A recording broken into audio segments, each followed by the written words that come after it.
I've never done a video like this before, so do bear with, but the reality war, it was a wild ride, to say the least. The first time in a long time, honestly, with Doctor Who, where I felt like truly excited. I don't know if that was just because it was in the cinema when I was watching it, but it's something else. I mean, don't get me wrong. Unfortunately for me, I'd say the negatives, of which there are like many minor things, do unfortunately outweigh the positives of the episode, but I will try to remain quite logical in what I'm looking at. I think the easiest thing for me to be able to do when looking at the reality war is just get it up on my screen and talk through it from the start to finish. So it's going to get more spoiler heavy later in the video because there are definitely some spoilers to talk about. I'll obviously talk a little bit about Wishworld as well, because obviously it's a two-parter, you're gonna have to. Obviously, so I thought Wishworld was, I thought it was okay.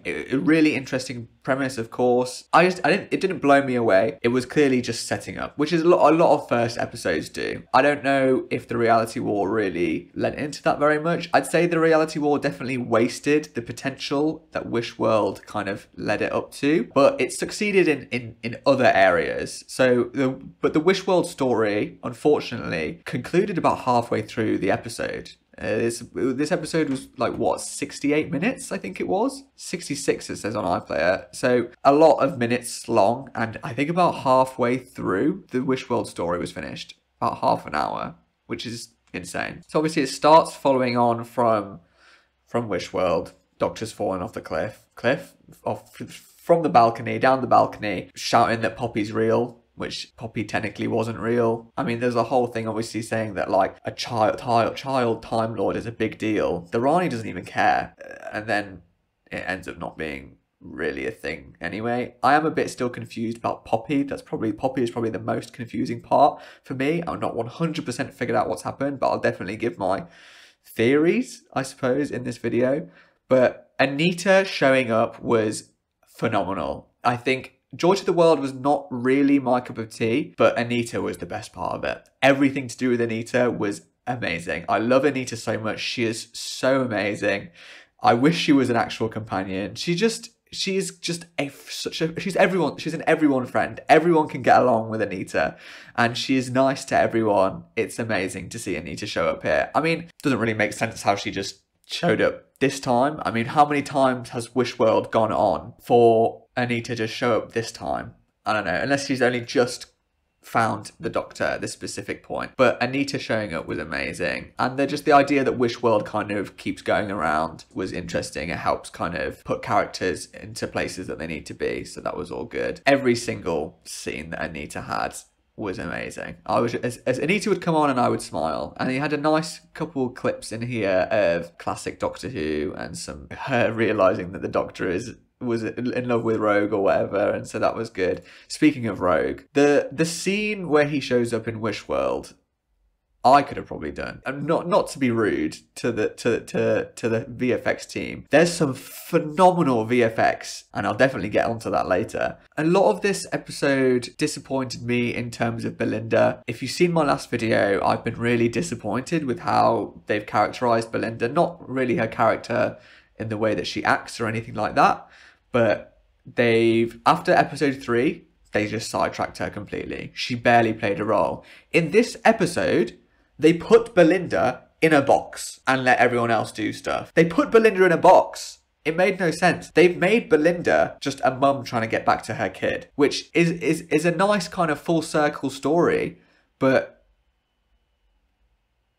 I didn't see Belinda like that, really. Belinda being so caught up around Poppy, it kind of really just made me disappointed because she was this young nurse kind of just trying to help and get through life. Like, she didn't take to the Doctor very well in the first episode, but then immediately she was kind of like, you are my favourite person in the world, we're best friends now. And if you saw my last episode, I spoke about how it could have very clearly been Ruby. This episode doesn't change my thoughts on that. It could have still really been Ruby. It would have maybe been better if it was just Ruby. But Belinda was fine. Like, I wasn't annoyed by what she was doing. I appreciated her actions, but it could have just been Ruby. I love all the stuff to do with Unit. I think the Unit has been probably one of my favourite parts of this era, the RTD2 era. I think he's done Unit really well. I mean, I think they're very large scale, don't get me wrong, but it's fine. I don't mind it. Kate is phenomenal. I absolutely love Gemma Redgrave so much. I really appreciate how they've kept her as a through line from all these seasons, all the way from series 7, very much like the Brigadier, like her dad. And so it's been nice to have this kind of consistency throughout all the seasons. And it feels like her characters remain pretty much the same. And, you know, you've got these moments with, is it bad that I don't remember his name? All right, yeah, Colonel Ibrahim. I mean, I don't know why they're really doing this, but it's nice to have them kind of have these little moments together. And yeah, Gemma Redgrave is always so funny. Yeah, and then you've got Anita showing up, letting the Doctor in so that he can kind of assert reality with the doors and stuff, which is really, really interesting. I think the idea that Rose didn't exist was also quite interesting. Just the fact that Conrad is such a massive transphobe that Rose didn't exist because he doesn't believe trans people exist was really interesting. But Rose then on didn't really have much to do. But it was nice that she was there. Obviously, it was a bit weird them kind of gathering the Unit personnel. I did feel like this episode was overloaded by just a sheer amount of people doing stuff. I think the Stolen Earth did that so well. I find it weird that in such a long episode, the pacing feels so fast compared to something like The Stolen Earth and Journey's End, which are shorter. Getting them all back with this chip inside of their neck or whatever was a bit weird. Wheelchair rocket. That was something. I don't know whether it's cringe or whether I am absolutely delighted it exists. I'm not sure about the technical capabilities of a rocket wheelchair, but I'm here for it. Definitely think it should exist in real life. Mel showing up in the Unit HQ on her motorbike so she just drove in and the lift went up and then she drove. Like, why have they got that in place? I'm not entirely sure, but it was funny, her just showing up. I'm looking here now, like, obviously just Poppy was such a massive thing. I swear Poppy was probably the word that was said the most. I don't think it was really. They were trying to do a lot, and apparently they were trying to do a lot in just half an hour. I don't think Poppy was really Poppy ended up being nothing. So that's kind of very much like Ruby's mum in the last season, ended up being nothing. From what I can tell, reality has been warped from the Doctor, has created Poppy and altered Belinda's life. I'll get to that again later because the last half an hour has got so many big things going on. So they get all to Unit HQ.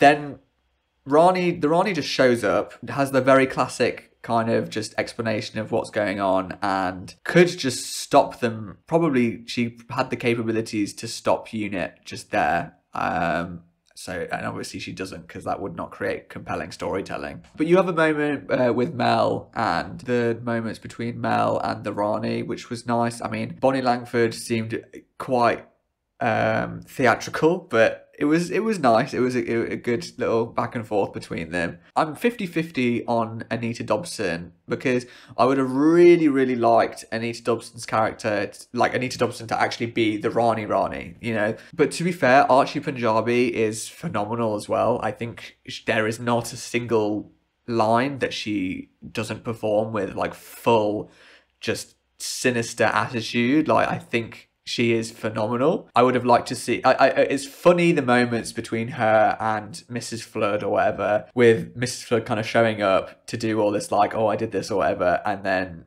the Rani just being like, okay, you can go back now, whatever. And this is where they start to talk a lot about Omega, which I think was the most underused part of the episode. It was the cliffhanger to Wish World, and all hinged on Omega. And he showed up for 2 minutes. Here you have the Rani and the Doctor talking about the Time Lords and Omega and whatever, but and the Rani trying to return Omega and kind of make a new world of Time Lords after what the Master did, but it ends in nothing. Like, again, I'll get to it very shortly here, but it ends in nothing. it feels like a lot of storylines going on, and Omega should have been a whole episode. And that's the issue, because Sutek last season was shown right at the end of The Legend of Ruby Sunday, and Empire of Death, Sutek was involved throughout the whole episode. But in this one, Omega is not, I mean, the Rani is the bad guy, but Omega you would assume is the big bad, right? He shows up for 2 minutes and then shows back in a hole. I'll talk about it now. Omega gets taken out of this hole in a wall somehow by the Rani. He shows up, and they've done the same thing with Sutek, where they've dehumanified him and made him a massive skeleton thing. And it looks amazing. The CGI is amazing. I mean, they've spent all the budget here, clearly, and not on Rogue telling the Doctor about tables.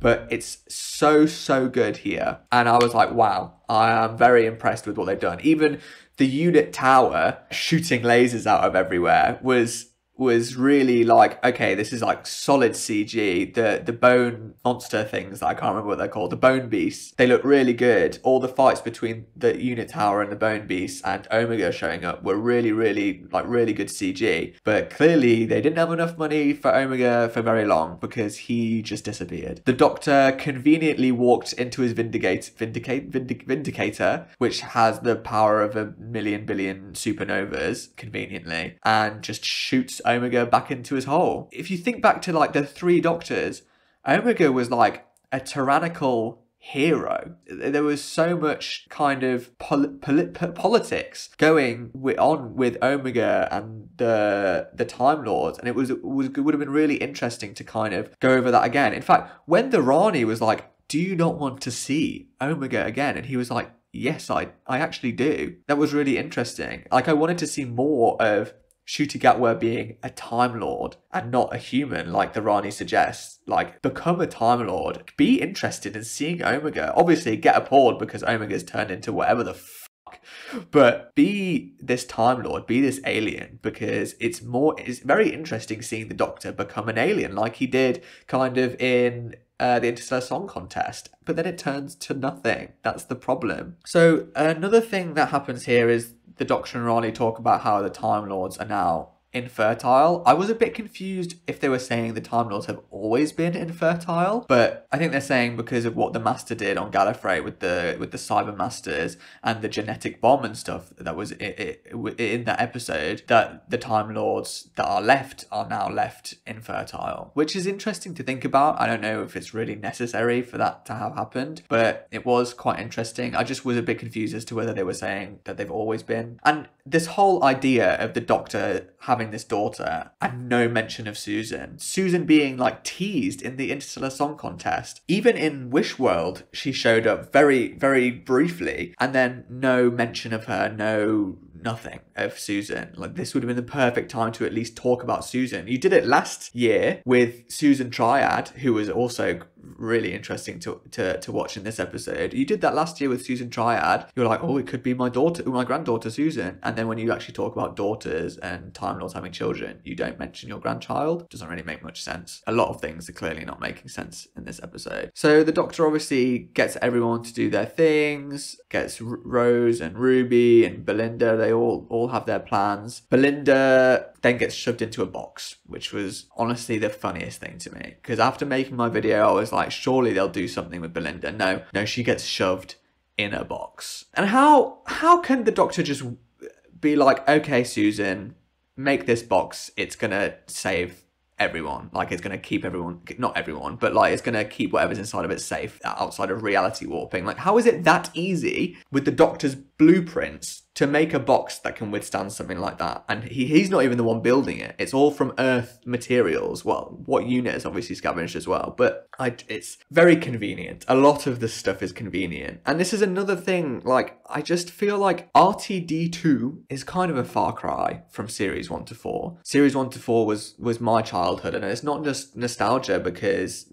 I mean, Peter Capaldi is probably my favourite Doctor, and Jodie Whittaker is probably my favourite person to have played the Doctor. It's just, I feel like there's no atmosphere. It's very highly produced, which I get it. Like, it kind of maybe has to be had to go somewhere. I don't know if it's maybe just the Disney money. Like, they feel like they have to do so much exposition and kind of talk to every single person in the audience and make sure everyone gets what's going on. But it's just a shame because I feel like, I mean, this episode, don't get me wrong, like I said at the start, in terms of Russell T Davies, has been the closest I have felt to series 1 to 4. It's also the furthest I have felt because it took everything that I loved from series 1 to 4 with these characters and all of these people working with the Doctor. And they literally say, sometimes I think that we are your children, which is a very RTD thing to do. They did that because Sarah Jane spoke to the Doctor about how Earth is his home. They are all, like, he has this home and they are all kind of his family, and Kate kind of echoes that here. But again, like, the whole thing that I am disappointed with this episode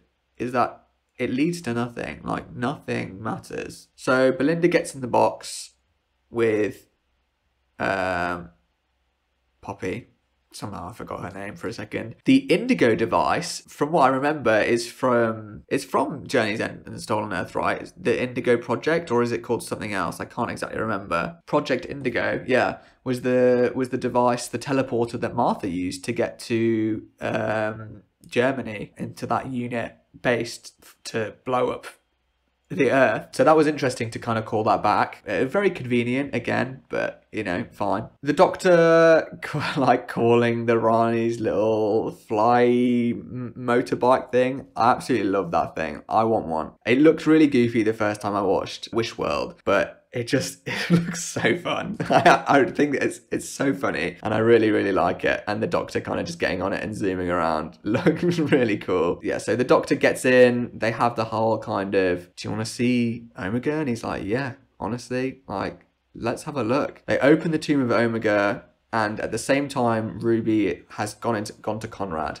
And it didn't feel as emotional as it could have been. I did like kind of Ruby. It feels like Conrad broke too easily. But then again, you know, he's been broken down, I guess, by the Ranis. So Ruby's just kind of telling him exactly what he needs to hear. It is nice that Conrad gets a happy ending, but out of everyone, why does Conrad get the happy ending? Obviously, it's Ruby that mentions that later. Like, why did Conrad get the happy ending and not Poppy or whatever? Well, I mean, eventually she does. But Ruby's confrontation with Conrad was fine. It was definitely like exactly what they needed, but felt like it was being overshadowed by Omega's return. Omega returning was insane. I definitely was sad to see just a massive claw go out and a massive skull pop up. I found it very funny that the Rani just got eaten up. I thought that was exactly what should have happened. And then obviously you got Mrs. Flood disappearing. I don't think she'll show up again, really. Like, if she shows up again, she probably won't be like in a massive capacity like the big bad. I honestly don't think. Maybe the Rani will show up again and be working alongside the Master, because obviously that's what they did the first time she appeared together in the classic series in the Mark of the Rani. So that could be something. Yeah, obviously mentioned all the stuff, the fact that he just walked into the weapon and that conveniently could stop Omega. You know, it is what it is. It's just the fact that now, 35 minutes into the episode, it's over. Omega's back in the hole. Rani's gone. Ruby takes the baby that I can't remember the name of, the God of Wishes, and wishes Conrad to be happy and wishes everything to be back to normal. I found it interesting that obviously Conrad was in the TARDIS. I'm assuming that might have like helped for just making the wishes come true. I don't know, or maybe just keeping him safe and locked away. This was one of those moments when the Doctor, like, you have the flashbacks when Rani was like, have you ever wondered where your TARDIS was? Like, we didn't really need to hear that. The Doctor could have just started running and found the TARDIS. The flashbacks, they're harmless, honestly. I find them satisfying sometimes, but they're not really necessary. But it's, yeah, no, it is what it is. So obviously they get to the TARDIS. The Doctor wishes for no more wishes, conveniently, and then they find Belinda and Poppy all fine for now. The God of Wishes gets to go with Carla, which is amazing. I find that amazing. I think it's definitely the best person, the best mum to take the God of Wishes, for sure. Cherry naming the child by her late husband was quite nice. It didn't, like, even though sometimes I'm like, oh, we don't know these characters, it's a nice moment and you can't fault that. They get into the TARDIS and I'm like, this is crazy. You definitely lose your perception of time when you're in the cinema, and I thought this was it. Like, I knew that there was still a little bit to go, but 40 minutes in and it looks like they're done. And I thought, this is going to be a really interesting next season. Belinda, the Doctor, and Poppy on adventures, I'm all here for it. But the moment with them passing Poppy's coat around, just back and forth, and Ruby stood there in the middle of them, noticing exactly what's happening, and then noticing that Poppy's gone. And the whole thing with Ruby being like, there was a kid here, do you not remember? Poppy, where's Poppy gone? I really appreciate that she was so persistent. I was fully ready for her to just turn around and not say anything, just to be like, oh, it didn't work, but the world is safe. I'm not going to be able to make them remember. That's unfortunately Poppy never existed in the first place, so that's it. Obviously she didn't, and she was very persistent, which was good, but it felt like it went on for like, I mean, how long did it go on for? So many minutes where it was just like back and forth of like, Poppy was never real, you're going crazy. Ruby was like, no, are you stupid? I think it happened like 5 different times with different characters. Like, oh, I think your memory is a bit scrambled, you're thinking of Poppy from Space Babies. But they get back, Anita goes, absolute legend. I hope she shows up again. Absolute, actually, spin off of Anita, please. Big Finish. Get on Anita. Anita just having adventures in the Time Hotel. That's what I need, please. But then Ruby notices like there's so many like little bits and bobs that aren't right, and like there's like the 1% of things that need still to be fixed, and the Doctor's like, it's fine, and like, that's just how it's going to be. But Ruby's like, no, there's a kid missing. You have done so much for all of us. You've saved our lives. You've rewrote history to save, not rewrote, but fixed history to save multiple people like Ruby and Belinda so many times. Please do it for this kid. So obviously he's like, I can do it, but it's gonna kill me, which is obviously like how the Doctor is. Sacrifice himself. That's just how it's meant to be. The Doctor sacrificing himself is obviously where it always goes. But her convincing the Doctor to get in the TARDIS and fix things, Belinda's obviously like, go get my kid, which is great. So the Doctor goes into the TARDIS because he's the only one who's strong enough to stop it. And you have this really like shooting Gatwa on his own is really interesting to watch, just because when the Doctor's on his own, he acts very differently to when he's around people or humans. Honestly, watching this bit in the cinema I had no words. I think there was twice, and this was the first time, twice in the cinema where I just sat there like, huh? And then just glee, because Jodie Whittaker showing up as the 13th Doctor was not on my reality war checklist, my bingo card, but it was a fantastic surprise. I was so glad that she showed up. People have their opinions on Jodie Whittaker's era. People they're bound to. I thought Jodie Whittaker deserved so much better. I thought she was phenomenal. I would have done anything for her to have been written better. Unfortunately, I just think that like that era was never really my cup of tea. There were some phenomenal episodes in there, but there were mostly nothing that I would really want to watch again. But Jodie Whittaker was the standout out of all of it. I never think Jodie Whittaker did anything wrong. I thought she did the best with what she could, and her showing up here was amazing. It was so nice to see her kind of, it's interesting because obviously they note that like he is older than her. How does he not know some certain things? She's clearly just much smarter, like as a Doctor, especially when it comes like she's like, why did you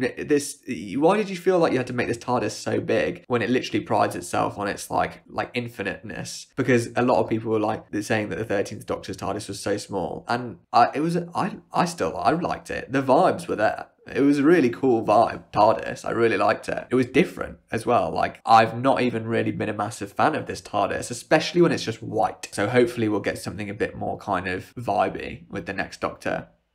Spoilers. They have these moments between them. She's like, I get it, like I really don't want you to do this, but you're the Doctor, like this is obviously, there's no chance of me talking you out of this. I love the moment when she's surprised that the Doctor's like, I love you, and she's like, I'd never say that. He's like, well, this is who you're gonna be like, and she's like, I should say that to Yaz, and he's like, you never do. I mean, it's a very on the nose, but it's really nice moment between them, and it's like, yeah, she should have said that she loves Yaz. She was a very complicated Doctor in terms of her emotions. She never knew the right thing to say to someone. And that wasn't just her awkwardness, that was just probably her anxiety. She just didn't know. She overthought everything. She struggled a lot with her emotions. And so to see her accept the fact that she should have said I love you to Yaz was really nice, but it's just a shame obviously that it never happened. So the Doctor rips out his spleen, and electrically, like, the regeneration energy is different for some reason. Like, we seem to have quite a consistent regeneration energy in this modern era, but they've changed it to some weird electricity now. Not entirely sure why. Maybe it's like a bi-generation thing, who knows. But he zaps the TARDIS with it. The whole like screen like shatters, which is really, really weird vibe, and then it just ends up in Belinda's garden. Who knows why, but it's not really something that matters too much, is it? Ends up in Belinda's garden, and he's like, no, not yet. I still have some things to do. I thought we were going to get like a Peter Capaldi kind of thing where he gets his final episode, Christmas special, Twice Upon a Time kind of thing, where he doesn't want to regenerate. Belinda shows up and is like, this is what it's been for the whole time. Do you not remember me trying to get back to Poppy? And I was a bit confused in the cinema, definitely. I did feel like most of the kind of obvious things were answered within these episodes. Like, the Doctor's like, what happened? Like, the Doctor asking questions is always really interesting, and especially when like the companion's like, this obviously happened, and the Doctor's like, oh, yeah. I'm a bit confused whether or not Belinda always was going back to her kid. Because from what I remember in the Robot Revolution, she's a nurse, but she's got roommates, right? So she's obviously not gonna. I doubt she's got these two roommates. I mean, I don't know if it's even if it's the same house. She's living with her mum and dad. I'm not entirely sure. So what I took from that is that the Doctor changed reality and changed Belinda's life to include Poppy. Maybe that was the only way that Poppy could exist in this capacity. Presumably now there's two Poppys, right? There's Belinda's Poppy and then Poppy the space baby. But Belinda's now kind of been retconned into being this mum. She's not really this young, prolific nurse trying to help people. She's now just this like mum by day, nurse by night, which is fine. Like, it's I don't mind the fact that they changed it too much. I think it's an interesting idea, them changing it to kind of, I like the idea that the Doctor just didn't keep that in his brain. He was kind of too caught up in the fact that Belinda was his new friend, and like kind of didn't realize that she had a reason to go home. So if that was the case, that's interesting, but it's obviously just been like a change in reality kind of thing. They would have had a lot to deal with if Poppy had ended up being a Time Lord child. I'm surprised there was also no mention of like River in terms of like a new Time Lord child being created in a certain way. Like, River was obviously only half Time Lord, but clearly it's still possible. Like, Amy and Rory are humans, but they still created a Time Lord somehow, just obviously by doing it on the TARDIS, but still. So the Doctor says his farewells, which were really nice. Belinda seemed quite concerned for the Doctor with him leaving. She doesn't know what's really about to happen, does she? The Doctor goes outside and says hello to Joy, who was obviously from Joy to the World, which was quite nice. I didn't care too much for Joy in Joy to the World, but it was a nice little touch. And then the biggest part of this episode, and honestly I have many thoughts, the regeneration. Ncuti Gatwa regenerating has been speculated so much. People are like, could this be his final season? I wasn't too sure, because we haven't had a secret regeneration like ever, aside from like David Tennant regenerating into himself, which doesn't really count. I don't know much about the classic Doctor Who's announcements of regenerations, but I don't believe we really had, not in the modern era, a secret regeneration to this scale. So the simple fact that they were able to keep this under wraps for the 99% of people who aren't really going looking for it is really impressive. Obviously, like, so I used to be very much into looking at leaks and stuff like that, but I'm not so much anymore. So this was 100% like new to me, and I was really interested to see it. I think Ncuti Gatwa could have done with another season, but I appreciate, and I've seen certain things that maybe Ncuti Gatwa left. I'm not really clued into it. You'll have to let me know in the comments. Ncuti Gatwa, presumably, from what I can tell, left on good terms. Like, he doesn't seem like the kind of person who does want to be tied down to a project for too long, like Doctor Who, because he's an up and coming talent. He definitely wants to move on to other things. So obviously I'm sad to see him go, but The fact that he regenerated into Billy Piper, what the fuck, is exactly what I said in the cinema. I just sat there like, what the fuck? Everyone was like, huh? What is going on? I don't know whether to be happy or confused. Billy Piper is obviously Rose Tyler, that we know, and The Moment and Bad Wolf and whatever. To see Billy Piper again, but as the Doctor, raises so many questions, but who knows? Like, it's difficult because we don't know what's happening with Doctor Who, and I don't want, like, it's all well and good just being like, oh, it's not going to come back, or it's cancelled, or it's not coming back for 2 years, they're not filming anything.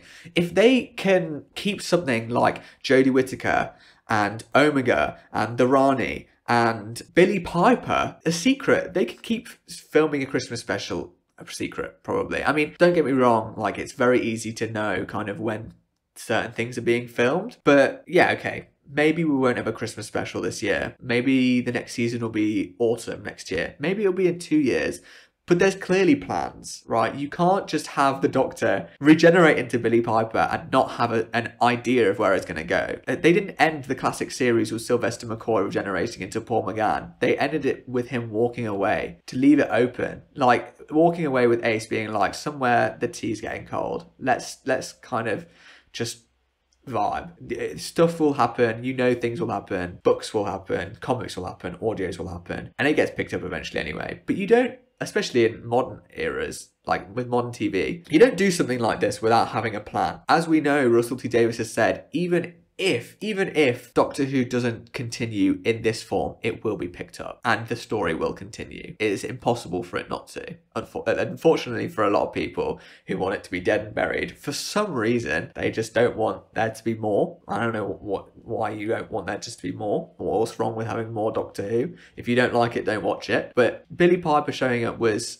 really something. I would love for it to be more than like a gimmick. From my initial theory was it's going to be something like Peter Capaldi. So obviously the 12th Doctor chose the face of Caecilius from the fires of Pompeii to remind him to save people. So maybe the Doctor is taking the face of Rose Tyler. You know, all this stuff where he was talking with Jodie Whittaker's Doctor, the 13th Doctor, about saying, I love you. Maybe this is the reminder. This is taking Rose Tyler's face as a reminder to love people, to say, I love you, to talk, to have these human emotions, because that's very much what Ncuti Gatwa's Doctor has been about. He's been a lot more kind of just a friend to everyone. So this is now a constant reminder for the Doctor to love people. I would be very interested to see what they do. I love Billy Piper. She is amazing, and definitely, like, if she wasn't already Rose, she's going to be a phenomenal Doctor. Like, if she is going to be the Doctor, she will do a great job. It's who knows if there's going to be a new showrunner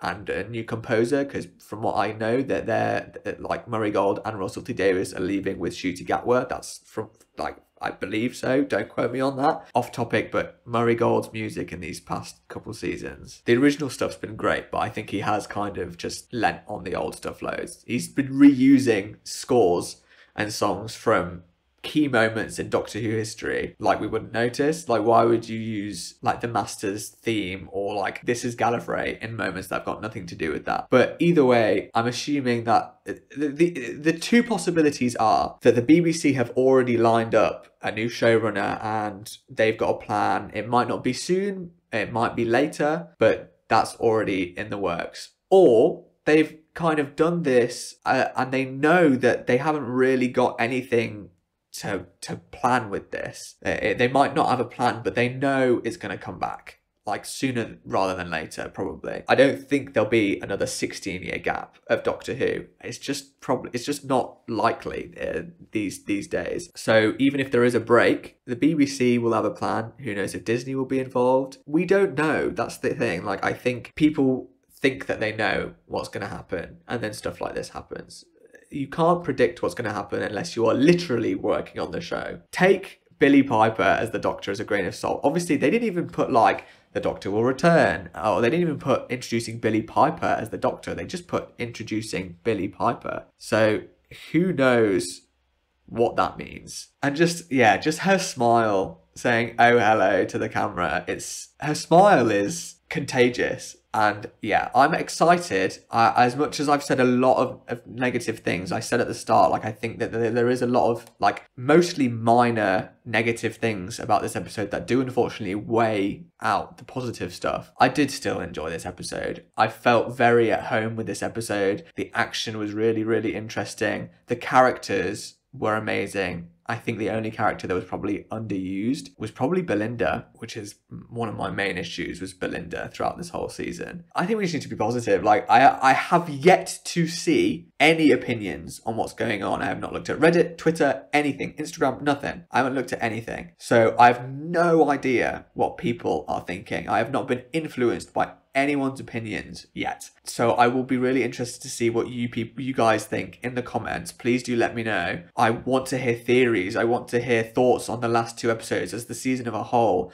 I want to hear what you think's going to happen, what not what you've heard is going to happen from leaks and stuff, because how often are these things correct? We don't know these things. We're not working at the BBC. So just take what we've got as a grain of salt, and I'd love to hear your theories. I just want to theorize about what could possibly be happening with Billie Piper, and let me know what your thoughts on Jodie Whittaker returning, on Omega not having a lot of screen time and stuff like that.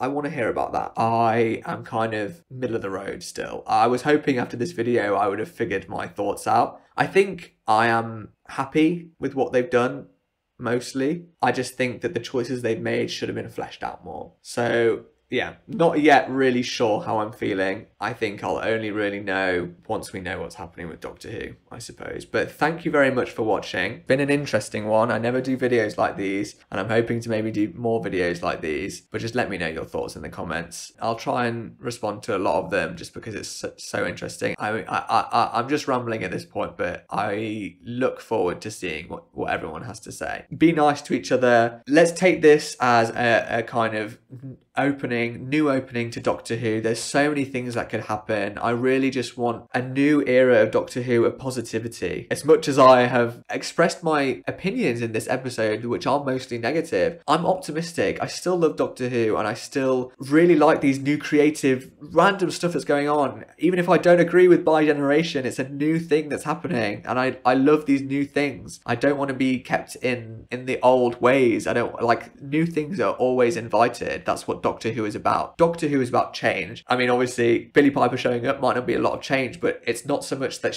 it's someone else who's returning, like David Tennant. It's the fact that this is a companion. What is going on? It should be exciting. So be positive, be optimistic, and yeah, just let me know what you guys think in the comments, and I'll see you in the next one.